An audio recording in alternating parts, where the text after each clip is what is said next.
Ngineko ni eti kwamba niruhusu ni kupasha haya yale ambayo yanafungamana na masuala mazima ya wanakandarasi na washikadau mbalimbali wameshabikia mfumo wa ununuzi wa kielektroniki kuwa na uwazi zaidi kwa kila mmoja ambaye anapania kufanya biashara sana serikali. Wanakandarasi hao wakisema ni mfumo bora kuliko wa awali uliokuwa na mapendeleo na ufisadi.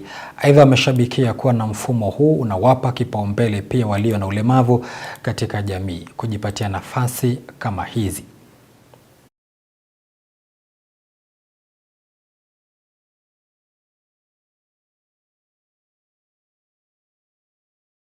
Biashara zingine zimekuwa zikifanyika, hasa sisi kama contractors, unakuta tenda zinapewa watu, unashindwa huwa zinapeanwa saa ngapi na wanashinda saa ngapi na wakati upi. Lakini kwa sasa tumeona kuna uwazi mwingi sana, kama vile wanayesema kwanza ni ununuzi kwa uwazi. Ni kweli katika huu mtandao tutapata uwazi na biashara itakuwa ni quite fair. To be very frank, ukiulizwa when the advertisements for CDF zinafanywa hapa Embu huwezi jua.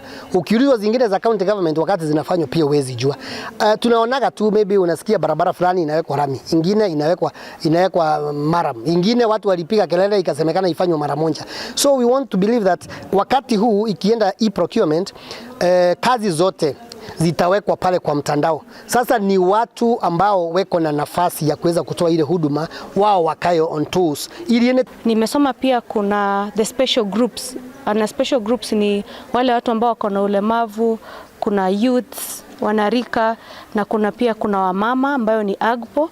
Unaweza ukai-update kwa hiyo system yao na unaweza ukapata pia kazi.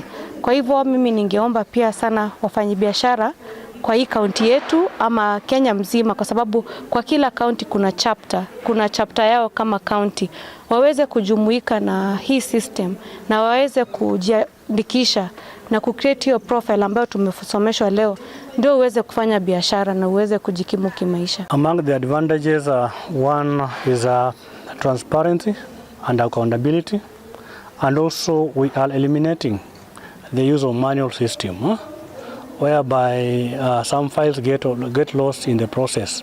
But through electronic government procurement system, all the information are stored electronically.